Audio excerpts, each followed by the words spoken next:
बताओ। राधे राधे गुरुजी। जी गुरुजी, आप बोलते हैं कि बच्चों को संस्कार देना चाहिए, लेकिन बच्चा ही संस्कार नहीं ले तो क्या करें? क्यों नहीं लेगा? आप बोलते हो रोज नहाना चाहिए, 4 कुल्ला करना चाहिए, बच्चा कहता है हाईटेक जमाना है, सब पुरानी बातें हैं। हाँ, तुमसे बोलो शौच भी मत किया करो, हाईटेक जमाना, ऐसी सोया करो, ऐसी रहा करो, काय की जरूरत है, मत किया करो। क्या आप उनसे बोलो कि वॉशरूम में जाके वहाँ वही खाया करो, जमाना ये वाला है। कि अब ये पुराना जमाना नहीं है, हाँ, हाईटेक तो उनसे जमाना बोला करो कि बेटा बेडरूम में क्यों सोते हो, वहीं जाके सो, वहीं खाओ रहो। कि सब ये आपकी फिजूल बातें हैं। हाँ, कैसे हाँ। संस्कार देना चाहिए? कितना उम्र का हो गया? 14 साल। हाँ, अब संस्कार देने की उम्र खत्म हो गई ना, जब देने की उम्र थी तब आप लोग सोए पड़े थे। कुछ जनों महाराज जी का कथा चैनल को सब्सक्राइब कर देना, वीडियो बने देखते हैं महाराज जी का कथा। इस महिला ने देखो अपने बच्चे को के बारे में क्या बोला जरूर सुनेगा वीडियो के अंदर। वीडियो अच्छा लगे तो चैनल को सब्सक्राइब जरूर कर लेना। समय पर संस्कार दिए जाएंगे। आपने अपना दूध पिलाया ना बच्चों को, तब तो मना नहीं किया ना कि मैं दूध नहीं पीऊंगा। जब बच्चे को आपने अपना दूध पिलाया तो उसने मना नहीं किया। जब 5 साल का था तब उसने मना नहीं किया। 10 साल का था। बच्चों को 14 साल के पहले पढ़ा दो, फिर वो तुम्हें पढ़ाने लग जाएंगे। और गुरुजी, बच्चों के पांव का जूता, जब बाप का जूता बच्चों के पांव में आ जाए फिर बच्चे को माँ बाप नहीं पढ़ा सकते। तो फिर क्या करना चाहिए आप बताइए? लाओ उनको हमारे पास, बात कराओ, गुस्सा बहुत आता है। बात कराओ, बात कराओ। और गुरुजी, घर में जब भी कोई पूजा पाठ होती है तो बहुत ज्यादा गुस्सा आता है, घर में कले कलेश। अब आपने देर कर दी संस्कार देने में, बात कराओ। नहीं कर रहा है। भैया बात कर लो बेटा, क्या नाम है? बात करो बेटा, खड़े हो जाओ, थोड़ी सी बात कर लो। क्या नाम है आपका? प्रीत। प्रीत। कितने बार नहाते हो? 2 बार। 2 बार नहाते हो?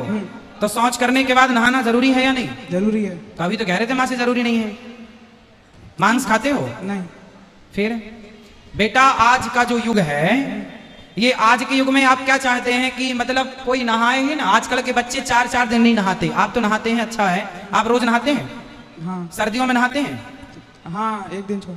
एक दिन छोड़ के नहा लें, तो ये अच्छा है। नहीं।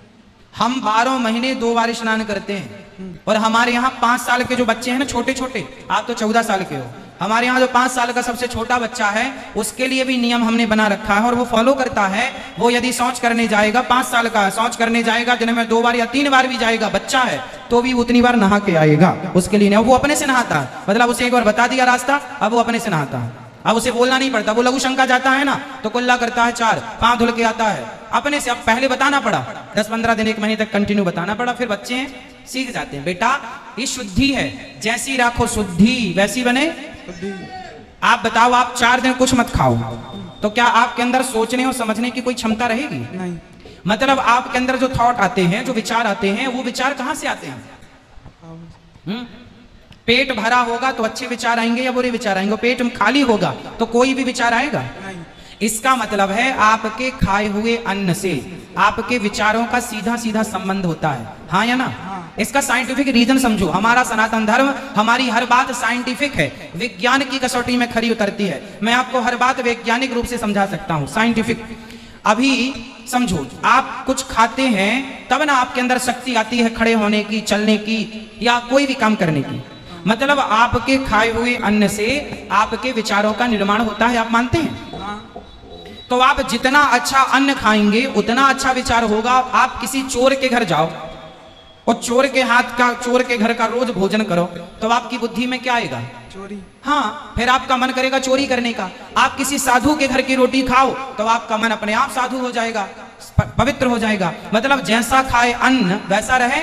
बेटा, भी तो आप बच्चे हैं, जब आप किसी बच्चे के बाप बन जाओगे तो आप भी अपने बच्चों को ये सिखाओगे कि बेटा जैसा खाओगे अन्न वैसा रहेगा मन। ये परंपरागत है। आज आप बच्चे हो, नहीं समझ रहे हो, जब कल आप भी बड़े होंगे तो आप ही अपने बच्चों को समझाएंगे कि बेटा जो कह रहा हूं समझ लो, वो तुम्हारे हित में है। अभी आप बच्चे हो बेटा, अच्छी राह पर चलो। हम ये थोड़ी कहते हैं कि आप तरक्की ना करो, खूब पैसा कमाओ, खूब नाम कमाओ, खूब इज्जत कमाओ, लेकिन आज ये बताओ कि आप जैसे पढ़े लिखे बच्चे आजकल पढ़ने लिखने के नाम पर ये पढ़े पूरी रात वारों में जाकर के डिस्को करते हैं आजकल, आपने देखा है बड़े बड़े शहरों में। तो ये सही है? नहीं। आप भी करोगे ऐसा? नहीं। क्यों? आप तो पढ़े लिखे हैं। नहीं, बुरी बात है। बुरी बात है ना? मतलब आज आप कहते हो कि महाराज जी मॉडलिंग जमाना है, आधुनिक जमाना, तो आधुनिकता के नाम पर कितना गलत हो रहा है आपको पता है? पूरी रात कुछ लड़कियां डिस्को में, पूरी रात लड़के डिस्को में पूरी रात नाचते कूदते हैं, सवेरे इतनी शराब पी लेते हैं कि उन्हें रिक्शा वाला उठा के 4 लोग रिक्शे में डाल करके और घर पहुंचाते हैं। ऐसा है या नहीं? हाँ। तो बताओ ये सही है? गलत। फिर इसलिए बेटा आज का जो युग है, पैसा कमाओ, नाम कमाओ, इज्जत कमाओ, सब सही है, पर जमाना वही अच्छा है। सोच तो देखो, जमाना आधुनिक अच्छा है, लेकिन हमारे विचार तो पुराने ही अच्छे हैं ना। अब नए विचार तो ये हैं कि कम कपड़े पहन के घूमो, कम नए विचार तो ये हैं कि आप शराब पी रहे हैं, आप मतलब और लोग, आपको नहीं बोल रहे हैं, आपकी उम्र के लड़के शराब पी रहे हैं कि नहीं? हाँ पी रहे हैं। पी रहे हैं? आप पीते हो शराब? नहीं। क्यों नहीं पीते? बुरी बात है। तो आपकी उम्र के लड़के पीते हैं तो फिर वो कहेंगे वाह हम तो पढ़े लिखे हैं, आज के यूथ हैं, आज के युग में पी रहे हैं, फिर आप क्या कहोगे उनको? फिर आप भी पीने लगोगे उनकी संगति में कि मेरा दोस्त पीता है यार तो अच्छे ही पीता होगा। मतलब तुम्हारा बाप जो समझा रहा है वो गलत है, और तुम्हारा दोस्त जो नालायक शराब पीने सिखा रहा है वो सही है। आधुनिकता ऐसी कैसी सही है कि वो शराबी बना दे तुम्हें, तो वो सही मान रहे हो, और आपका बाप सही रास्ता बताए तो आप अपने बाप को गलत कह रहे हो। कौन सही है? आपका बाप सही है कि आपका दोस्त सही है? फिर इसलिए बेटा आप आधुनिक हैं, हम भी आधुनिक हैं, लेकिन आधुनिकता में अपने संस्कार खो देना कौन सी समझदारी है? समझदारी है? फिर समय से नहाओ, समय से जा, नहानी तो है जैसी राखो शुद्धि, आगे बोलो आप, जैसी राखे शुद्धि, वैसी रहे बुद्धि। हाँ, शुद्धि से बुद्धि का निर्माण होता है, अन्न से मन का निर्माण होता है ना, अच्छी संगति से अच्छे विचारों का निर्माण हो। इसलिए अच्छी संगति करो। हम कह रहे हैं आपको वैज्ञानिक बनो, आप भी इसरो की तरह चंद्रयान उड़ाओ, आप भी सूर्ययान बनाओ, आप भी मंगलयान बनाओ, लेकिन तरक्की करना कहाँ बुरा है? हमने कब मना किया? लेकिन आप तरक्की करने लग जाएं और अपने बाप माँ को, अरे तुम तो अनपढ़ हो, तुम तो कुछ नहीं हो, आप अपने माँ बाप को जलील करने लग जाएं, आप उनकी आज्ञा का उल्लंघन करने लग जाएं, तो आप पढ़े लिखे हैं, आप तरक्की कर रहे हैं, अच्छी बात है, लेकिन आप एक तरफ अपने माँ बाप को जलील कर रहे हैं, अपमानित कर रहे हैं। ये कैसी पढ़ाई लिखाई है? सही है? पढ़ाई लिखाई का मतलब यह है कि आप अपने माँ बाप को जलील करें, अरे तुम तो मूर्ख हो, माँ कुछ नहीं आता तुम्हें, हम तो पढ़े लिखे हैं, आज के यूथ हैं, हम आज के युवा हैं, आज के दौर में जी रहे हैं, तुम क्या पुरानी बातों में लगी रहती हो?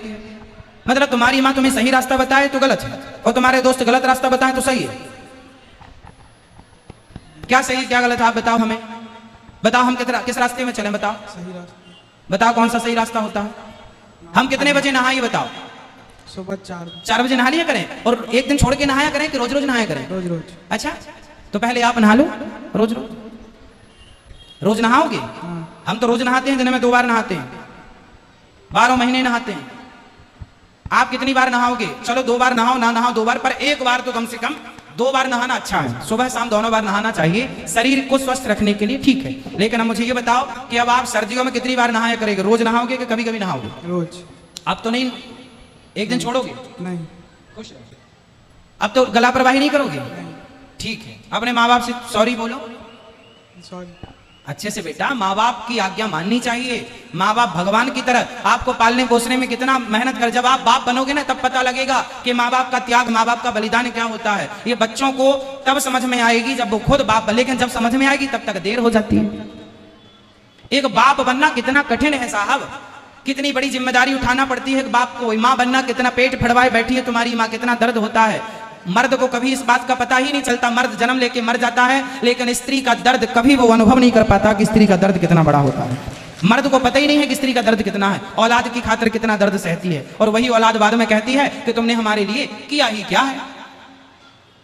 इसलिए बेटा खूब पढ़ो, भगवान करे आप खूब नाम कमाओ, खूब पैसा कमाना, खूब मेहनत करना, पर अपने माँ बाप को छोड़ कर नहीं, ठीक है? खुश रहो।